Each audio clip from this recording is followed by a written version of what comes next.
As a speaker, these are the top 3 things you need to remember if you're really gonna rock on stage.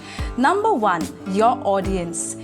Even before going to create the speech, you need to know who is your audience. Identifying who is your audience is the first requirement.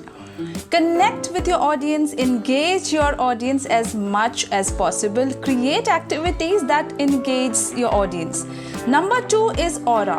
You need to have a charismatic personality spreading positive vibes all over the room as you enter the room. Number 3, rock solid confidence from within and high energy.